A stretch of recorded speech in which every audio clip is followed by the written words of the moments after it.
spared no expense my ass. If the boss actually spared no expense, then he would have covered everyone's financial situation, even if he disagreed with how the person in question got into that financial mess in the first place. And the person that fucked him over was in tech support, the vital department found behind the scenes that kept everything operating and running smoothly. So how can he say that he spared no expense? People who find themselves in financial straits will take desperate steps to solve their fiscal situation, and it has been proven that pay raises, payouts, and fiscal bonuses will improve morale and can essentially buy a person's loyalty, even if just for a limited amount of time. So yes, he did spare expenses, and this is what caused him to be bitten in the ass in the end. No pun intended.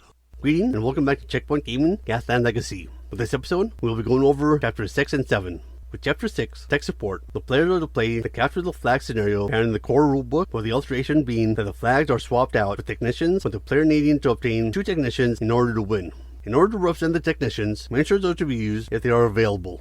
At the beginning of this chapter, read the following section aloud, and at the end of this chapter, read through the post-game section.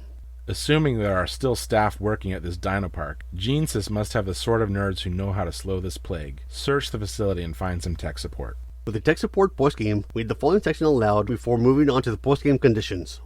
As you suspected, this area is not abandoned. The 2 technicians you bundled into your vehicle seem really on edge. Dr. Short is stubbornly silent, but her assistant Brock is more forthcoming. The park had been mothballed for decades until Rutherford paid Genesis to quietly spin it back up again. I really couldn't guess who first had the batshit idea to attempt to weaponize the paleo-regenesis process, but it turns out to work pretty damn well. We've been building prototype Sauruses here for about 6 years, and if it wasn't for this ham-fisted nano-demolition over at the Rutherford Logistics Facility, we'd be getting our bonuses in about 4 months. This cross-contamination is going to set us back years if we can't reset it. Dr. Short speaks unexpectedly, sounding distant. The guys call them kill Sauruses. I suppose it's a term of affection. Weaponized dinosaurs? You can't resist asking, these Sauruses, are they pilotable? Brock eyes you suspiciously. Sure, they are intended as crude war machines, but don't get any ideas if the human interface is still way off. Short of some kind of nanografting miracle, they are still non-operable as piloted vehicles. You realize the cold-blooded monsters you fled from earlier were built with weapons mounted on them. You had assumed it was a nanobot mutation. Listen, that Rutherford paycheck is as good as gone if we can't quarantine or cleanse a sample before this new swarm of nanobots turns them into something we can't undo. They've gone rogue, but I think we can salvage them. Will you guys help us get to the reset button? With the post-game conditions, first, each player will gain 1 mutation. Second, the player who had the lowest total corrosion will roll 1 template improvement, with all players gaining that roll template improvement. And if there is a tie for the lowest total corrosion level, a roll-off is to occur. Third, if any of the players noted earlier within the campaign that the locals are grateful to you, then they can unlock a clue using the code DogTag, 1 word, and keep the content of that information secret for the remaining players. And fourth, each player is to calculate the new team rating. Once this chapter has been completed, proceed to Chapter 7. With Chapter 7, learning the command codes, the players are to play the automated salvage scenario found in the core rulebook, but with the addition of Snatch, Corrosive Pools, the files in the computer, and File Not Found scenario rules. At the beginning of the chapter, read the following section aloud. And at the end of the chapter, read through the post-game section. You enter the vast Genesis hangar through one of its many massive hangar doors. It is festooned with technical equipment, snaked with power cables, and dotted with forklifts. This is the heart of the Kill Saurus program.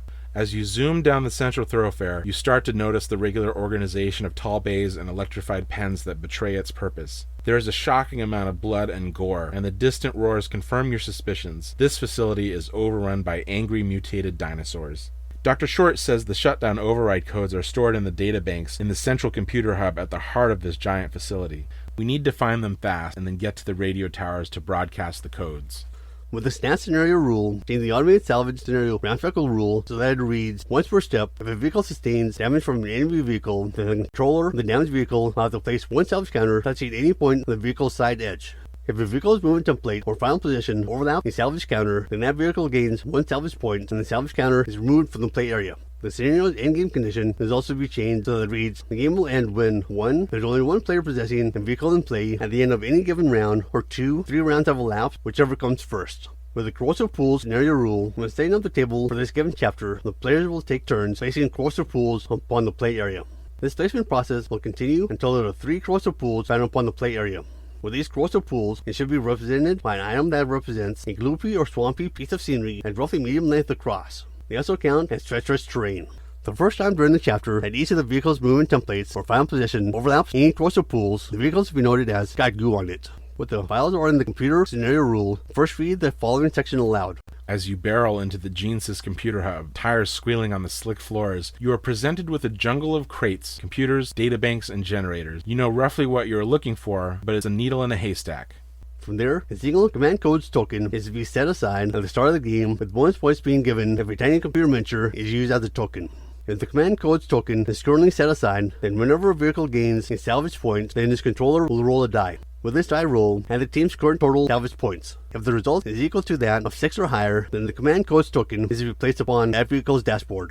If a vehicle uses the magnetic scavenger hook special rule while it is in short range of the vehicle that is in position of the command codes token, then the vehicle that used the magnetic scavenger hook will take command codes token from said vehicle. With the vehicle that is carrying the command codes token, if it places one salvage counter through the use of the Ramshackle special rule ordered Rex, then its controller will have to remove the command codes token from that vehicle and set it to the side. With the files not found scenario rule, the player who has the highest total corrosion can unlock a clue using the code 404 and keep the content of this information secret for the remaining players. And if there is a tie for the highest total corrosion, a roll-off is to occur.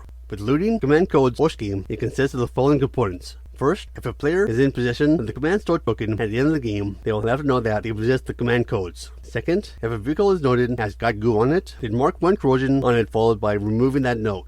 Third, each vehicle will gain 2 mutations. Fourth, the player who has lowest total corrosion will roll 2 template improvements, with all players gaining the lowest template improvements. And if there is a tie, the lowest total corrosion level, a roll-off is to occur. And fifth, each player is to calculate their new team rating. Once each chapter has been completed, proceed to chapter 8. So with that said, that is what you need to know about chapters 6 and 7. With that taken care of, we can start talking about chapters 8 and 9. If you liked this episode, feel free to give it a like, and if you want to stay up to date on any future episodes we upload, go ahead and subscribe. You can also support us on Patreon for as little as $1 a month at patreon.com/checkpointgaming. See you next episode, and happy gaming.